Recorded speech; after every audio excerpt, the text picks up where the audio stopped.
Payroll deposit, $2,846. For a few seconds, Daniel smiles. Then the money starts disappearing.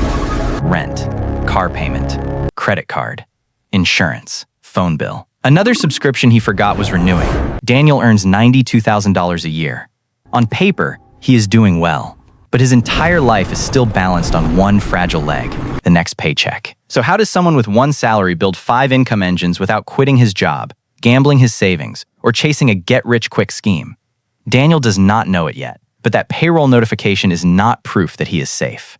It is proof that his entire system depends on a single source. Subscribe, and let's rebuild that system, one level at a time. Daniel is 37 years old. At 6:20 every morning, he checks his email before his feet touch the floor. By the time his coffee is ready, he is already inside his first meeting. He is not poor. He has a stable job, company health insurance, a 3-year-old car, a comfortable apartment, and enough income to pay every bill on time.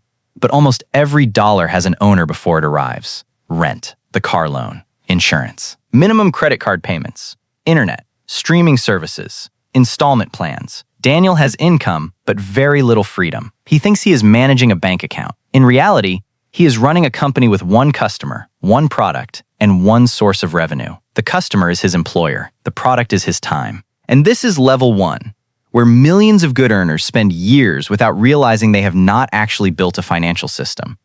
At level 1, Daniel owns only one machine that produces money, his ability to work. Every weekday, he trades the same 4 things: his time, his attention, his energy, and the experience he has spent years building. In return, a paycheck arrives. The system feels dependable because it has worked for a long time. Daniel stays healthy. The company keeps growing. His projects remain important. His manager still needs him in the room, but the entire structure depends on all of those conditions staying true. If Daniel becomes unable to work, the income slows down. If the company loses a major client, the income may disappear. If software changes the value of his role, or a new executive decides his team is too expensive, the machine can stop without asking whether his bills are ready. Daniel used to believe that a higher salary meant greater financial strength. But income and strength are not the same thing. A high income measures how quickly money enters your life. Financial strength measures how long your life can continue when that money stops. Daniel understands the difference on an ordinary Tuesday afternoon. The company announces a restructuring. The email is vague. It talks about efficiency, focus, and positioning the business for its next stage of growth. Daniel keeps his job. A colleague on his team does not. The man has worked beside him for 4 years. 12 minutes after entering a video call, his access is disabled. His name disappears from the team calendar before the meeting is over. That evening, Daniel opens his banking app. For the first time, he is not looking at the balance to decide what he can buy. He is trying to calculate how long he could keep paying for his current life if the next paycheck never arrived. The answer is much shorter than he expected.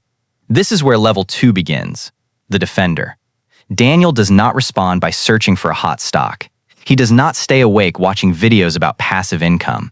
And he does not rush to build a second career after work. He starts by building the treasury department of his personal holding company. He writes down the actual cost of keeping his life running: housing, basic food, transportation, insurance, minimum debt payments, the phone and internet connection he needs to do his job. Then he separates those costs from everything he pays simply because paying them has become normal. Some subscriptions are barely used. One insurance bill can be negotiated. Several purchases are still being paid for months after the excitement of buying them disappeared. Daniel cancels what no longer matters. He stops adding new installment plans. He sends a fixed amount into a separate emergency account every payday before he has time to spend it. The fund grows slowly. But its purpose is not to prove that Daniel has discipline. It is there to buy him time. Time to look for the right job instead of accepting the first offer made in fear. Time to repair a car without immediately reaching for a credit card. Time to leave a toxic workplace without wondering whether rent will be paid next week. The first step toward building more income is not always earning more. Sometimes, it is making the system you already have harder to destroy. But as Daniel begins protecting his current paycheck, he discovers a larger problem. A portion of his future paychecks no longer belongs to him. Level 3 begins with a blank page and several statements spread across Daniel's kitchen table. He writes down every balance: the credit card, the car loan, the installment plans, the interest charges and fees that appear small until he sees them together.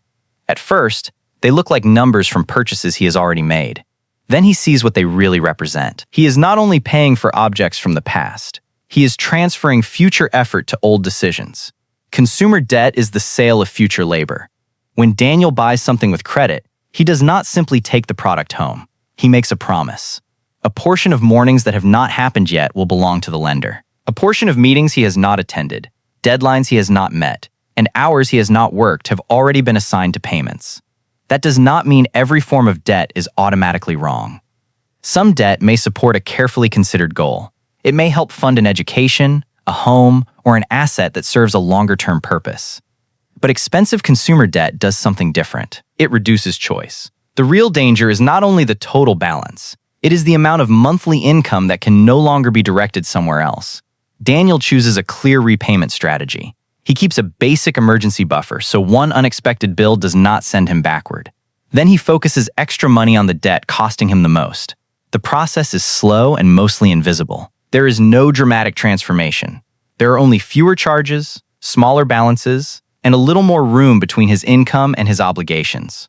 When one payment finally disappears, Daniel feels the temptation immediately. He could upgrade the car, replace the furniture, add a more expensive phone plan. Instead, he redirects the freed money toward the next balance. This is the part that matters. Daniel is not only reducing interest, he is buying back control over income that had already been promised away. He also begins to understand how his previous raises disappeared. Each time his salary increased, his lifestyle quietly expanded to meet it. A nicer apartment, a newer car, more services, more monthly payments that seemed harmless on their own. Lifestyle inflation rarely arrives looking like luxury. It often arrives as a collection of reasonable decisions, each small enough to defend, but heavy enough together to keep a well-paid person dependent on the next deposit. Daniel is becoming more stable. But stability alone is not freedom. If he spends the next several years paying off debt without building assets, he may end up with fewer obligations while still relying on the same single employer. He has started buying back his future paychecks. But money no longer flowing into debt does not automatically mean it is building a new future. Level 4 begins when Daniel realizes that every dollar in his life has depended on something happening first. He works. Then he gets paid. Money has never moved unless Daniel moved before it. So he begins building the long-term growth division of his personal holding company. For the first time, part of the money he has earned is given a different job. Instead of being spent or held only for emergencies, it is placed into simple, diversified, long-term investments that fit his goals, time horizon, and tolerance for risk. Daniel does not try to guess which stock will rise next month or treat the market like a machine that owes him a return. Markets can fall. Returns are never guaranteed. Fees, time, and behavior all matter. He builds a process he can continue through good years and bad ones. This is just an illustrative example to help you understand the power of long-term compounding. Your actual results will depend on your income, expenses, returns, and investment choices. The first engine is Daniel's salary. The second is his treasury, emergency cash, and the interest it may earn. The third is his long-term investment portfolio. None makes him rich overnight. Their purpose is to make sure his life no longer depends entirely on his next working day. Then Daniel reaches level 5, the income builder. He looks at an asset he has owned for years but never placed on his personal balance sheet. His ability to manage projects, organize teams, and turn complicated systems into clear steps. Daniel accepts one small consulting project each month. The income is not dramatic. It does not replace his salary or allow him to quit, but it changes the structure of his risk. Before this, every dollar Daniel earned through work came from one company. Now, a small portion comes from a client who values a skill Daniel controls. Soon, he notices that clients keep asking the same questions. They need the same checklists, documents, and processes. So he turns part of his work into a small digital product for project teams. The fourth engine is his skill-based service. The fifth is an asset that can be sold more than once without requiring the same hours every time. A new income stream does not always require a new identity. It can begin with an advantage you already possess and a problem someone will pay to solve. Then comes level 6, the allocator. Daniel stops asking only how to earn more. He begins asking how to direct what comes in. His salary provides cash flow. His treasury protects the system. His investments pursue long-term growth.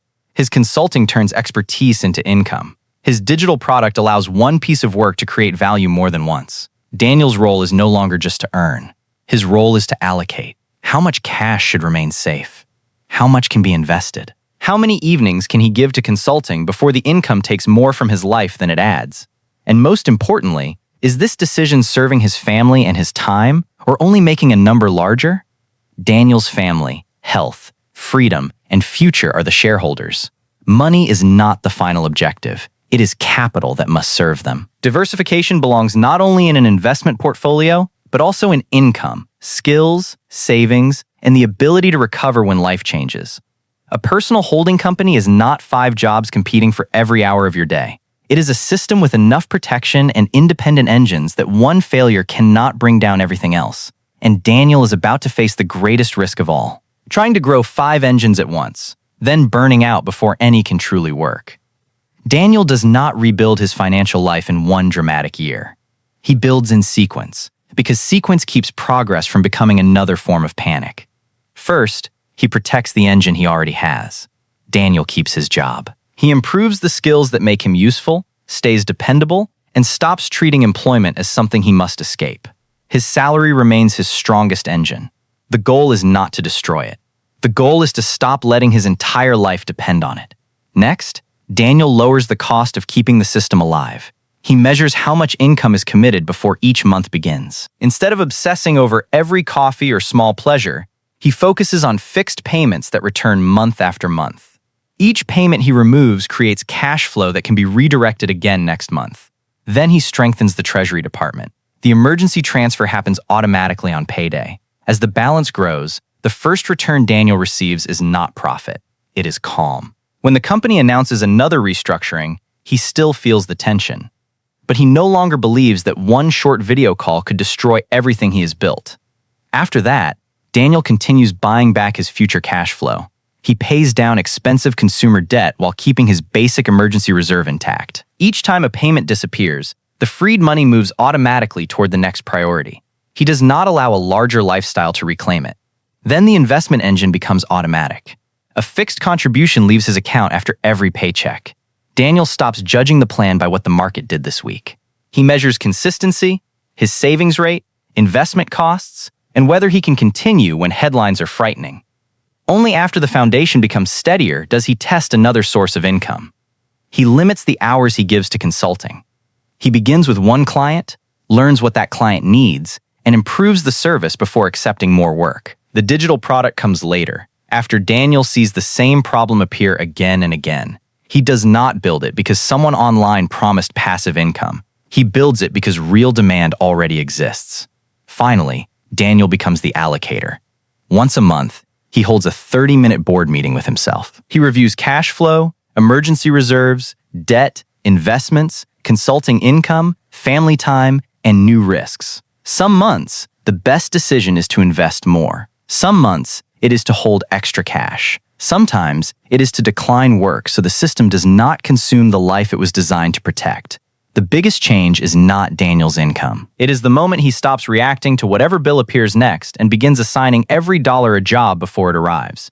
He does not need to build 5 income engines at once. He protects the current engine first. Then he reduces fragility, frees cash flow, builds assets, and expands income only when the foundation can carry it. And then, on a Friday morning that feels like hundreds before it, Daniel's phone lights up with the same notification that began the story. Payroll deposit, $2,846. This time, the money has direction. Part protects the treasury. Part is invested. Part supports Daniel's consulting work. Part serves his family. Daniel is not a millionaire. He still works. But his life no longer stands on one fragile paycheck. Every dollar has a job before the world can spend it. How many income engines do you have? Comment and subscribe as we build level by level.